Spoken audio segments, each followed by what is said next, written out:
30 जुलाई 2022 शनिवार के दिन दोपहर को 21 वर्षीय भारोत्तोलक संकेत महादेव सरगर ने बर्मिंघम राष्ट्रमंडल खेलों में भारत को पहला पदक दिलवाया था।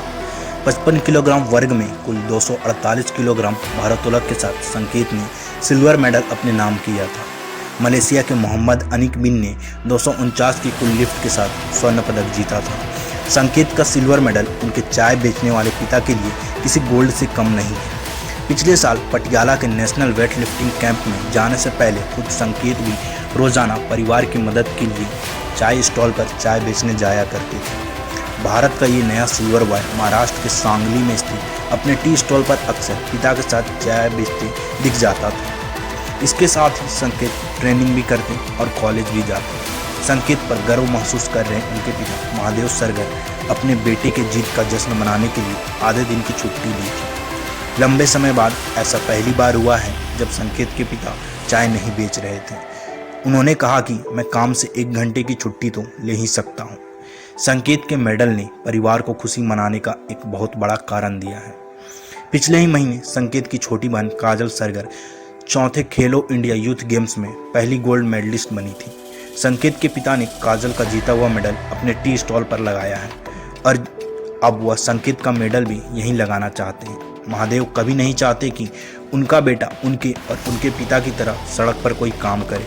वो अपने दोनों बच्चों के लिए उसके सुनहरे भविष्य का सपना देखते रहे। संकेत ने चाय की दुकान पर एक प्रकार का मूंग पकौड़ा जिसे मंगोड़ा कहा जाता है और बड़ा पाव बनाया करते थे। इसी दुकान पर पान भी बेचा जाता है, लेकिन उनके पिता चाहते थे कि वह जीवन में आगे बढ़े। उन्होंने कहा कि मैं उसे बताता था कि मेरे पिता केले बेचते थे और मैं चाय और पकौड़े बेचता था, इसलिए बड़े सपने देखो। आज के पदक के साथ उसने अपने साथ साथ मेरी पहचान भी बदल दी है। संकेत का कॉमनवेल्थ गेम्स मेडल जीतने का सपना तब शुरू हुआ जब उन्होंने 2018 गोल्ड कोस्ट कॉमनवेल्थ गेम्स में गुरु राजा पुजारी को सिल्वर मेडल जीतते थे।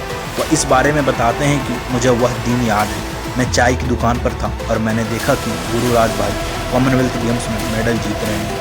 मुझे विश्वास था कि एक दिन मैं भी वही उपलब्धि हासिल कर सकता हूँ। संकेत के पिता भारोत्तोलक को नाना सिन्हासे की प्रशंसक रहे हैं। सिन्हासे द्वारा संचालित दिग्विजय भारोत्तोलक केंद्र उनकी चाय की दुकान के पास स्थित था। संकेत ने 2012 में केंद्र में दाखिला लिया। संकेत को प्रशिक्षण कार्यक्रम के साथ साथ शिक्षाविदों का प्रबंधन करने और स्टॉल पर अपने पिता की मदद करने के लिए समय निकालने में 6 महीने लगे। संकेत ने बताया कि उनके पिता ने उनके साथ उनके कहा था कि वह चाहते हैं कि वह या तो पढ़ाई करें या खेल में आगे बढ़ें। जब उन्होंने भारोत्तोलन का प्रशिक्षण शुरू किया तो उन्हें चाय की दुकान पर भी उनकी मदद करनी पड़ी। संकेत का दिन सुबह 6 बजे दुकान पर शुरू होता था।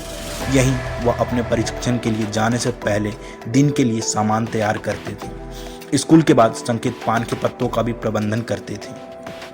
2017 में सांगली के इस युवा खिलाड़ी ने महाराष्ट्र जूनियर भारोत्तोलन चैंपियनशिप में 49 किलोग्राम भार वर्ग में कुल 194 किलोग्राम भारोत्तोलन के साथ स्वर्ण पदक जीता, जिसमें स्नैच में 86 किलोग्राम और क्लीन एंड जर्क में 108 किलोग्राम शामिल थे। उन्होंने 2018 में चैंपियन और उसके बाद उसी वर्ष विशाखापट्टनम में जूनियर राष्ट्रीय युवा चैंपियनशिप में कांस्य पदक जीता था। अगर ये कर सकते हैं तो आप क्यों नहीं? अपने सपनों को बड़े रखें और उन्हें पूरा करने के लिए जी जान से जुट जाएं, वरना वो सपना सिर्फ आंखों तक ही सीमित रह जाएगा और हकीकत से काफ़ी दूर रह जाएगा। संकेत महादेव सरगर को उनकी जीत पर बधाई और उनके जज्बे को सलाम। ऐसे ही मोटिवेशनल स्टोरी जानने के लिए इस चैनल को सब्सक्राइब करें और अपने आप को हमेशा सकारात्मक रखें।